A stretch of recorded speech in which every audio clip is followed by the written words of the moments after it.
Hey guys, what's up? Welcome back to my YouTube channel. Today's video is going to be my top 15 books of 2024. Oh, it's a big stack. It was a hard thumbnail to get. Okay, so let's get right into this. First on the stack, so coming in at number 15, we have We Were Liars by E. Lockhart. So I just received this book for Christmas after I read it from the library. So this book follows Cadence. Yes. Okay, so this book follows Cadence, and every summer for 15 years, her and her family go to Martha's Vineyard in the island that most of her family owns part of it. So they go there every summer, and she spends it with her cousins, and basically when she's 15, she suffers she gets a bad injury that causes her to have very bad migraines and will black out, but she can't remember what happened, how she got this injury, and yeah, and so she doesn't go there for the summer that she's 16, but she goes back when she's 17, and then it's basically just following her trying to figure out what the heck happened to her, and then when you find out, I sobbed. So number 15, We Were Liars. Next, coming in at number 14, we have If He Had Been With Me by Laura Nalling. This book tore my heart out and stomped on it real hard, squished it into the ground. So this book follows Autumn, and Autumn has been best friends with Finny her whole life, but when they get to high school, things change. They kind of stop hanging out. They grow more distant. So basically, I'll just read the back. It'll be easier. Autumn, if he had been with me, everything would have been different. Autumn and Finn used to be inseparable, but then something changed, or they changed. Now they do their best to ignore each other. Autumn has her boyfriend Jamie and her close-knit group of friends. Finn has become that boy at school, and the one that everyone wants to be around. That still doesn't stop the way Autumn feels every time she and Finn cross paths, and the growing, nagging thought that maybe things could have been different, maybe they should be together. And as time passes, Autumn realizes that she might not get another chance to make things right before it's too late. Let's just say, I cried. Go watch this vlog. It was at the start of this year I read this book, and you just see me absolutely sobbing in that video. So that's great. But next, coming in at number 13, we have As Good as Dead, which is the third book in the Good Girls Guide to Murder series. Holy crap, this book. This book is close to 500 pages, I think. Yeah, 458 pages. Oh my goodness, this book. So basically, I can't say too much about it without spoiling the first two, but basically, the main character, Pip, she in the first book, she tries to solve this murder case that's been unsolved for several years. So she basically solves that. Then the second book, she starts a podcast, follows that.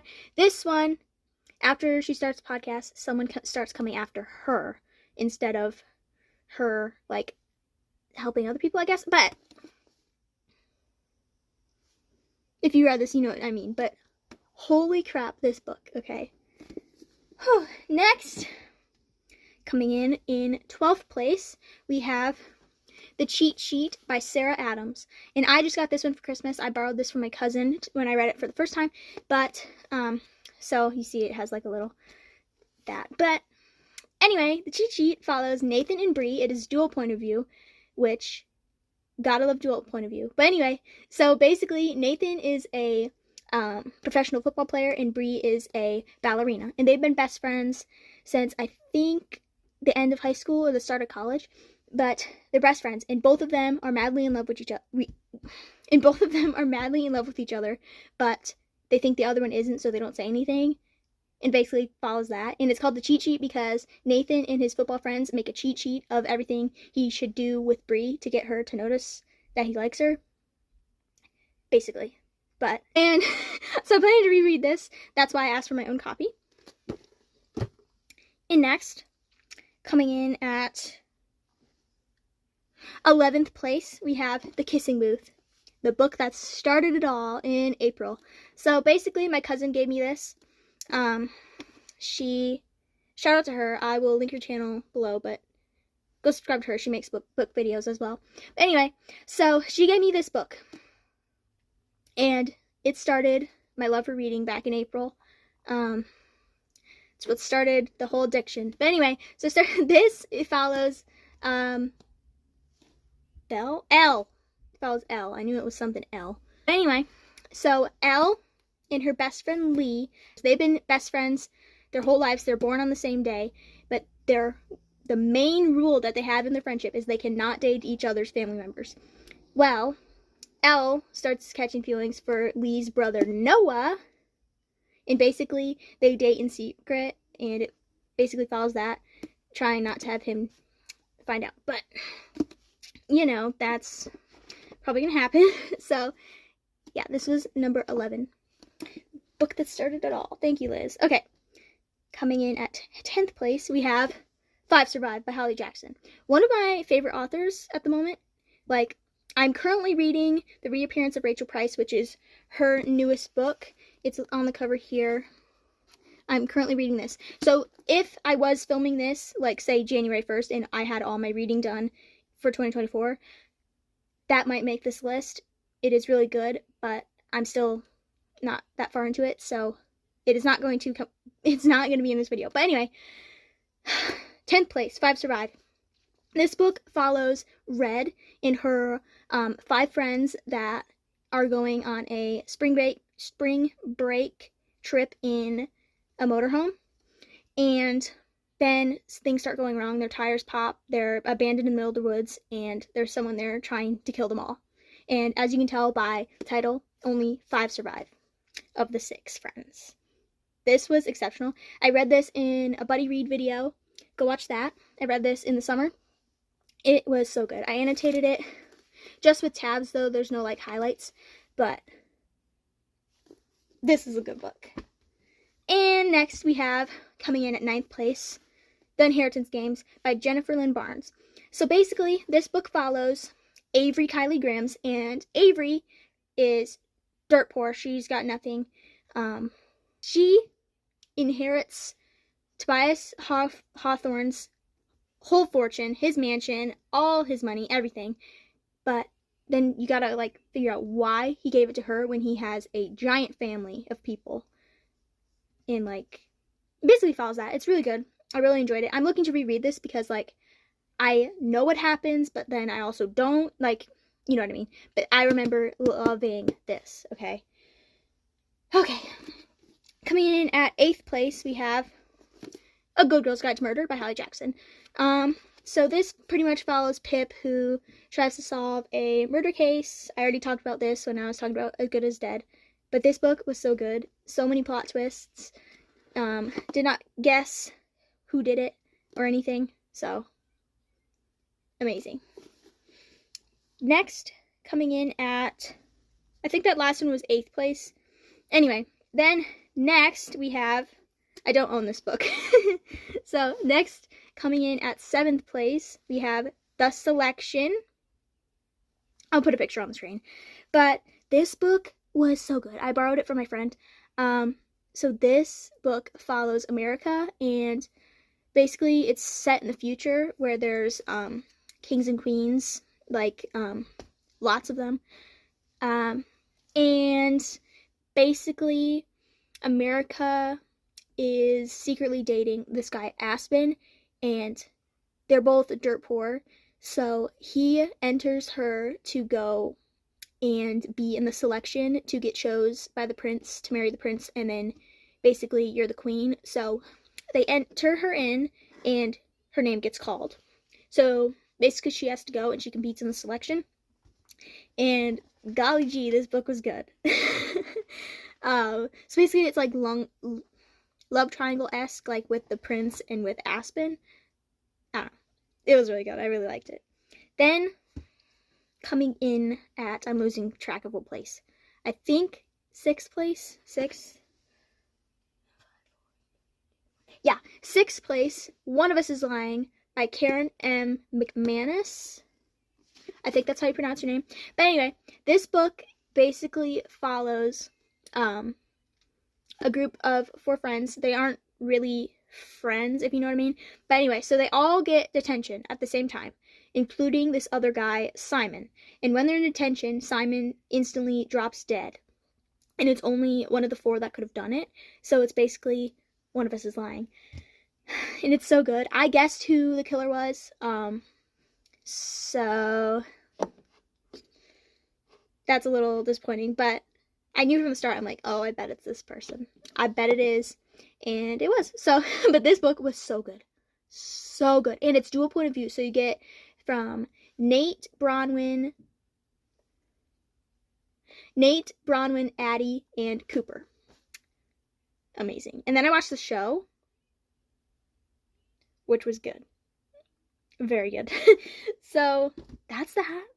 Then, in 5th place, Betting on You by Lynn Painter. Oh my goodness. This book was good. I am going to reread this. I just got my own copy. I borrowed it from my friend when I first read it, but I just got my own copy for my birthday.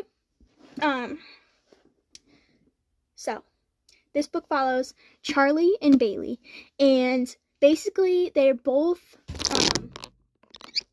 have divorced parents, and they meet when they're 14, and they're on a plane, sitting next to each other, coming home from one of their parents' houses. So he is incredibly arrogant and annoying to Bailey, and Bailey's like, just shut up and leave me alone. But he won't, obviously. And then a couple years later, they see each other again, and then a couple years later, they see each other again. And it's basically like fake dating. I don't know. I need to reread it because I forget. I know what happens, but like there's also some parts that I forget. So I'm going to reread it and annotate the crap out of it. So yeah, if you're going to read a book, read this one. Oh, it's good. Coming in 4th place, we have Nothing Like the Movies by Lynn Painter. Holy cow, this book was good. This is the sequel to Better Than the Movies. This book follows Wes and Liz, and it's basically after the timeline of the first book where they're in college, but they're actually broken up. So it's basically Wes, there's some bad stuff that happens with Wes, and he pushes Liz away. So basically it's him trying to win Liz back the whole book. And it was good. It was very good. This is a quite long book, almost 500 pages, but it was amazing. I'm going to reread this soon, even though I just read it like 2 months ago. I'm going to reread it, and I'm going to annotate it. Amazing. Next, coming in 3rd place, big number 3, Family of Liars by E. Lockhart. This is the sequel to We Were Liars, which came in 15th place. Holy crap, was this better than the first one. I didn't think that was possible, but whoa. Okay, so basically this follows Johnny from the first book's mom, Carrie, and it's basically going back in time, her telling the story of what happened at the summer back at the island when she was a kid. Good. Amazing. Read We Were Liars and then read this. Wow. And coming in 2nd place. Coming in 2nd freaking place. The Fault in Our Stars by John Green. Never in my life have I read a book so fast. Actually, I have. But this book flew by. I read this in a total of like a couple hours. Like, it was split in between 2 days, but I read this so fast. It was so good. I was not bored 1 second. I want to reread this like now. And I just read it a couple weeks ago. Oh my god. Goodness gracious, this book was good. I'm so sorry. So basically this follows Hazel Grace and Augustus Waters. So basically, Hazel has lung cancer. She had thyroid cancer originally, but then it moves to her lungs. And they basically, I say basically too much, I apologize, but they are trying to they're like, have her on this special medicine, and it like keeps her alive, but like it's not really helping her, it's just like keeping it manageable, I guess. So she can't breathe very well. She has to carry an oxygen tank around wherever she goes. And then she goes to a support group and meets Augustus Waters, who was there for his friend Isaac. But basically, Augustus had bone cancer, so he only has one leg. But he is completely cancer-free, except for he doesn't have a leg anymore. But they instantly fall in love with each other. It basically follows that. I bawled my eyes out. I bet you can imagine what happens, but oh my gosh. I love them. I don't go a day without thinking about them. And I watched the movie, and it was just as good as the book. That you don't get that very often, so if you're not a book reader, go watch the movie. If you are a book reader, read the book, then watch the movie. I could cry again right now, but I'm not going to. And the moment you've all been waiting for, even though you already know what book this is. Book number 1. Better Than the Movies by Lynn Painter. Okay, so this book is the best book I've ever read in my entire life. I've read this twice in 6 months. I'm about to go on my 3rd time this year reading it. So, okay, so this book follows Wes and Liz. Wes and Liz are enemies. They're neighbors. They used to be childhood best friends, but then, like, they used to be childhood friends, but Wes was always a jerk to Liz. So, like, chopping off the heads of her garden gnomes and everything like that. So basically, they're fighting over this parking spot in front of their house. So Wes will put heavy stuff in there so that she can't get her car. She can't move it because it's too heavy for her. So basically, it's just that. And then Liz's childhood crush, Michael, comes back to town. And she asks Wes to help her get close with Michael. So Michael will ask her to the prom. And as she's spending all this time with Wes, he's giving her makeovers and trying to get Michael to like her. But then Liz realizes Wes might not be so bad after spending so much time with him. Okay. Read this book, please. Doesn't matter who you are, read this book. That is all. That's my top 15 books of 2024. I don't know if it's actually, like, accurate. I know that Better Than Movies and The Fault in Our Stars are number 1 and 2, but other than that, I don't know if it's actually that accurate. But we're gonna go with it. Yeah, thank you so much for watching this video. Go watch my 25 books I want to read in 2025, because I'm filming that after this. I don't know which one will be out first, but I'll link it in the description if it is out. But if it's not, make sure to subscribe and stick around for that to come out. But yeah, thank you so much for watching. I love you. I appreciate you. Thank you so much for 6,300 subscribers. It's awesome. Like this video if you'd like to, subscribe if you want to, and I'll see you guys in the next video. Peace. So I don't really know what I want to do, if I want to tell you, like, the synopsis of these books or not. I will. Okay.